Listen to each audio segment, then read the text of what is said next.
Hi hello നമസ്കാരം. എല്ലാവരും സുഖമായിട്ടിരിക്കുന്നു എന്ന് വിശ്വസിക്കുന്നു. അപ്പോൾ എൻ്റെ പുതിയൊരു വീഡിയോയിലേക്ക് സ്വാഗതം. എനിക്ക് കുറച്ചധികം തന്നെ പഴം കിട്ടിയിട്ടുണ്ടായിരുന്നു, നേന്ത്രപ്പഴം. അപ്പോൾ നേന്ത്രപ്പഴം വെച്ചൊരു സീരീസ് തന്നെ ചെയ്യാം എന്ന് ഞാൻ ആദ്യം വിചാരിച്ചു. പിന്നെ ഞാൻ കുറച്ചൊന്നും വീഡിയോ എടുക്കാൻ വേണ്ടി എനിക്ക് പറ്റിയില്ല. ഞാൻ തിരിച്ചു പോരുന്നതിൻ്റെ തിരക്കും ഒക്കെ ആയതുകൊണ്ട് എടുക്കാൻ പറ്റിയില്ല. അപ്പോൾ ഈ നേന്ത്രപ്പഴം വെച്ച് ഞാൻ 2 വിഭവം ഉണ്ടാക്കി. ആദ്യത്തെ വിഭവം നല്ല കുറുക്ക് കാളനാണ്. ഞാൻ അത് നിങ്ങൾക്ക് പെട്ടെന്നൊന്ന് പരിചയപ്പെടുത്തി തരാം. അതിന് വേണ്ടിയിട്ട് ഞാനിവിടെ 3 നേന്ത്രപ്പഴമാണ് എടുത്തിട്ടുള്ളത്.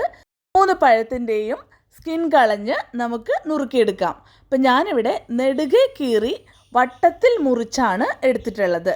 ഇത് ഏത് ഷേപ്പിൽ വേണമെങ്കിലും കട്ട് ചെയ്തെടുക്കാവുന്നതാണ്. വട്ടത്തിൽ വേണമെങ്കിൽ വട്ടത്തിൽ മുറിച്ചെടുക്കാം, നീളത്തിൽ വേണമെങ്കിൽ നീളത്തിൽ തന്നെ അരിഞ്ഞെടുക്കാവുന്നതാണ്. അപ്പം ഞാനിവിടെ ഇങ്ങനെയാണ് എടുത്തിരിക്കുന്നത്. ഇത് ഞാനൊരു മൺചട്ടിയിലേക്ക് ഇട്ടിട്ടുണ്ട്. ഇതിലേക്ക് 3 പച്ചമുളക് അരിഞ്ഞ് ചേർത്തിട്ടുണ്ട്. നീളത്തിൽ അരിഞ്ഞ് തന്നെയാണ് ചേർത്തിട്ടുള്ളത്.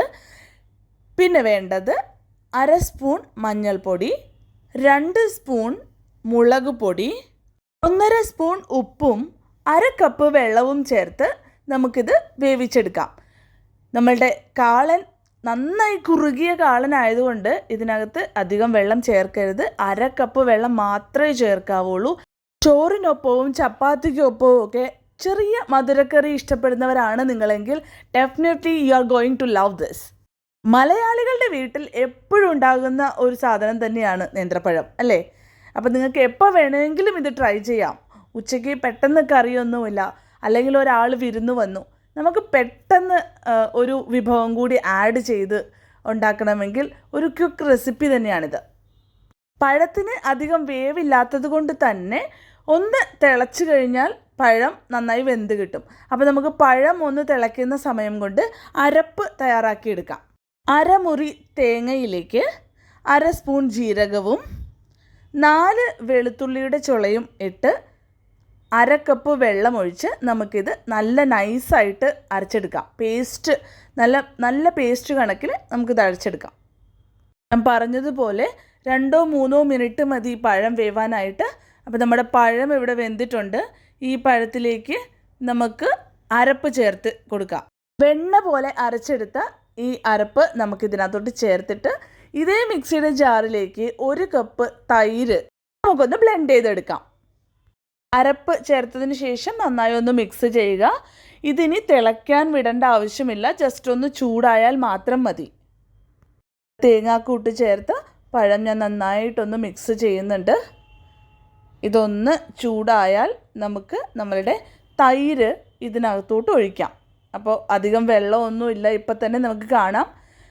1-2 മണിക്കൂർ നമ്മളിതൊന്ന് വെച്ച് കഴിഞ്ഞാൽ ഒന്നുകൂടെ നമ്മുടെ കാളൻ കുറുകി കിട്ടും. അപ്പോൾ നമ്മൾ തൈരും ചേർത്തിട്ടുണ്ട്. ഇനി അധികം തിളയ്ക്കേണ്ട ആവശ്യമില്ല. ഇനി ഒന്ന് ചൂടായി കിട്ടിയാൽ നമുക്ക് ഗ്യാസ് ഓഫ് ചെയ്ത് നമുക്ക് താളിച്ചിടാം. അപ്പോൾ ഇതൊന്ന് ചൂടാവുമ്പോഴത്തേക്കും നമുക്ക് താളിക്കാൻ വേണ്ടത് എന്താണെന്ന് നോക്കാം. സാധാരണ കാളന് താളിച്ചിടുന്നത് പോലെ തന്നെ പാൻ വെച്ച് അതിലേക്ക് എണ്ണ ഒഴിച്ച് എണ്ണ ചൂടായതിനു ശേഷം ഉലുവ പൊട്ടി കഴിയുമ്പോൾ നമുക്ക് നമ്മളുടെ ഉണക്കമുളകും കറിവേപ്പിലയും ചേർത്ത് അതിലേക്ക് ഒരു കളറിന് വേണ്ടിയിട്ട് ഒരു ശകലം മുളക് പൊടി കൂടി ചേർത്ത് ഇത് നമ്മളുടെ കറിക്കൂട്ടിലേക്ക് ഒഴിച്ചാൽ നമ്മളുടെ കുറുക്ക് കാളൻ ഇവിടെ റെഡിയാണ്. ചപ്പാത്തിയുടെ കൂടെയും ചൂട് ചോറിൻ്റെ കൂടെയും ഒക്കെ കഴിക്കാൻ പറ്റുന്ന ഒരു സൈഡ് ഡിഷാണ് ഈ നമ്മളുടെ പഴം കുറുക്ക് കാളൻ. അപ്പോൾ നിങ്ങളെല്ലാവരും ട്രൈ ചെയ്യണം എന്ന് വിചാരിക്കുന്നു. നിങ്ങൾക്ക് എൻ്റെ വീഡിയോ ഇഷ്ടപ്പെട്ടെങ്കിൽ please do like and subscribe my channel. പഴം വെച്ച് തന്നെയുള്ള വേറൊരു ഡിഷുമായി അടുത്തൊരു വീഡിയോയിൽ കാണാം. Thank you for watching.